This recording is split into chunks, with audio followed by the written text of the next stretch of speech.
ಬಳ್ಳಾರಿ ನಗರದ hotel rock garden ಹತ್ತಿರ ಜಿಲ್ಲಾ ಕಾಂಗ್ರೆಸ್ ಕಚೇರಿಯಲ್ಲಿ ಇದೇ 19ರಂದು ಸ್ವತಂತ್ರ ಭಾರತದ ಮೊದಲ ಮಹಿಳಾ ಪ್ರಧಾನಿ ಉಕ್ಕಿನ ಮಹಿಳೆ ಶ್ರೀಮತಿ ಇಂದಿರಾ ಗಾಂಧಿಯವರ 107ನೇ ಜಯಂತಿಯನ್ನು ಜಿಲ್ಲಾ ಕಾಂಗ್ರೆಸ್ ಅಧ್ಯಕ್ಷರಾದ ಅಲ್ಲಂ ಪ್ರಶಾಂತ್ ಅವರ ನೇತೃತ್ವದಲ್ಲಿ ಹಾಗೂ ಮುಖಂಡರ ಸಮ್ಮುಖದಲ್ಲಿ ಇಂದಿರಾ ಗಾಂಧಿಯವರ ಭಾವಚಿತ್ರಕ್ಕೆ ಗೌರವ ಪುಷ್ಪ ನಮನಗಳನ್ನು ಸಲ್ಲಿಸುವ ಮೂಲಕ ಆಚರಣೆಯನ್ನು ಮಾಡಲಾಗಿದ್ದು, ಇದೇ ವೇಳೆ ಅಧ್ಯಕ್ಷರು ಮತ್ತು ಪ್ರಮುಖ ಮುಖಂಡರು ಇಂದಿರಾ ಗಾಂಧಿ ಅವರು ದೇಶಕ್ಕೆ ನೀಡಿದ ಕೊಡುಗೆಗಳನ್ನು ಸ್ಮರಿಸಿದ್ದಾರೆ.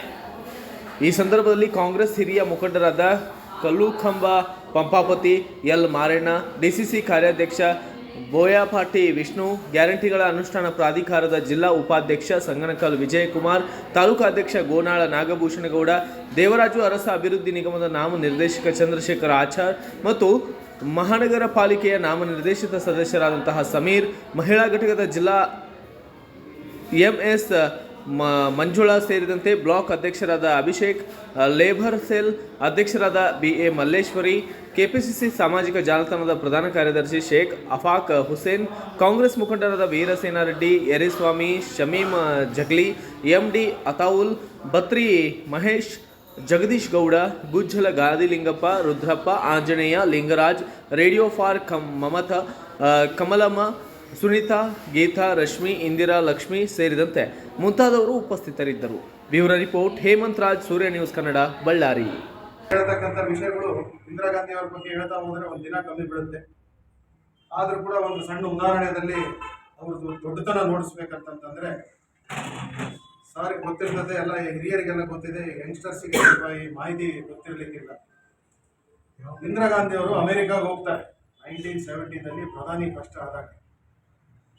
ಅವಾಗ ಅಮೆರಿಕದವರು ಇಂದಿರಾ ಗಾಂಧಿ ಅವ್ರನ್ನ ಮತಭಂಗ ಮಾಡಿ ಕಳಿಸ್ತಾರೆ.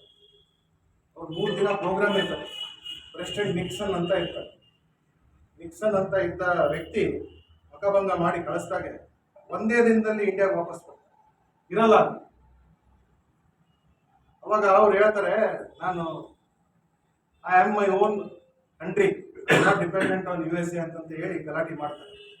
ಗಲಾಟೆ ಮಾಡಿದಾಗ ಅದೇ ರಾತ್ರಿ ಬಂದು ಪಾಕಿಸ್ತಾನ ಮೇಲೆ, ಚೈನಾ ಮೇಲೆ ವಾರ ಆಡ್ತಾರೆ. ಅಮೆರಿಕ ಪಾಕಿಸ್ತಾನಿಗೆ ಸಪೋರ್ಟ್ ಮಾಡ್ತಾರೆ, ಚೈನಾಗೆ ಸಪೋರ್ಟ್ ಮಾಡ್ತಾರೆ. ಆ ಕಾರಣದಿಂದ, ಆ ಸಿಟ್ಟಿನಿಂದ ಅಮೆರಿಕದವರು ನಮ್ಮ ಭಾರತ ದೇಶ ಏನು ಅನ್ಕೊಂಡಿದ್ದೀರಿ ಅಂತಂತೇಳಿ ನಿಮ್ಗೆ ಸಪೋರ್ಟ್ ಬೇಡ ನಮಗೆ ಅಂತಂತೇಳಿ ವಾರ್ಗೆ ಹೋಗ್ತಾರೆ 1971ನಲ್ಲಿ. ಒಂದೇ ದಿನದಲ್ಲಿ ಡಿಸಿಷನ್ ಮಾಡ್ತಾರೆ. ಡಿಸಿಷನ್ ಮಾಡಿ ವಾರ್ ಹೋದಾಗ ನಮ್ಮ ಅಮೆರಿಕದವರು ನಮಗೆ ಕೊಡ್ತಕ್ಕಂಥ ಆಯಿಲ್ ಎಲ್ಲ ಬಂದ್ ಮಾಡ್ತಾರೆ.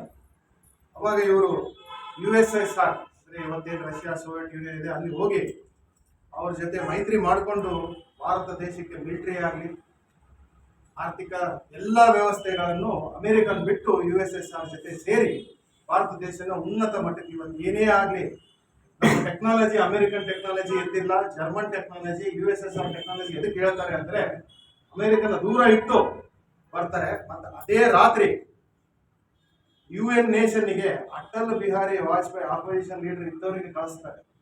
ನಮ್ಮ ಭಾರತ ದೇಶ ಎಷ್ಟು ಯುನೈಟೆಡ್ ಇದ್ದೀವಿ ಅಂತ ನೋಡಿಸ್ಲಿಕ್ಕೆ ಅಟಲ್ ಬಿಹಾರಿ ವಾಜಪೇಯಿ ಅವ್ರನ್ನ ಕಳಿಸ್ತಾರೆ. ಇವತ್ತು ಅಷ್ಟು ವಾರ್ ಮಾಡಿ ಪಾಕಿಸ್ತಾನ ಗೆಲ್ಲಿಸಿ ಅದೇ ದಿನದಲ್ಲಿ ವಾಜಪೇಯಿ ಅವರು ಆಪೋಸಿಷನ್ ಲೀಡರ್ ಅವ್ರನ್ನ ಕಳಿಸ್ತಾರೆ. ಅಂದ್ರೆ ಎಂತ ದೊಡ್ಡ ಚಿಂತನೆ, ಯೋಚನೆ, ಅವರು ದೇಶದ ಬಗ್ಗೆ ಎಷ್ಟು ಕಾಳಜಿ ಇದೆ ಅಂತಂದ್ರು ನಾವು ನೋಡ್ಬೇಕಾಗಿತ್ತು. ಅದೇ ಇವತ್ತಿನ ಪ್ರಧಾನಿ ಮಂತ್ರಿಗಳು ಅವ್ರ ಜನನ್ನೇ ಅವ್ರನ್ನ ಕಳಿಸೋದು ಕಷ್ಟ ಆಗಿದೆ. ಅವ್ರಿಗೆ ಯಾರು ಬೇಕು ಅವ್ರನ್ನ ಕಳಿಸ್ಕೊಂತಾರೆ, ಯಾರು ಬೇಕು ಇದು ಮಾಡ್ತಾರೆ. ಆಪೋಸಿಷನ್ಸ್ ಅಂತೂ ಮರ್ಯಾದೆ ಇಲ್ದಂಗೆ ಮಾಡಿಟ್ಟಿದ್ದಾರೆ. ಆ ಕಾರಣದಿಂದ ಗಾಂಧಿ ಫ್ಯಾಮಿಲಿ ಏನಿದೆ, ಅವ್ರಿಗೊಂದು ಕಲ್ಚರ್ ಇದೆ, ಸಂಸ್ಕೃತಿ ಇದೆ.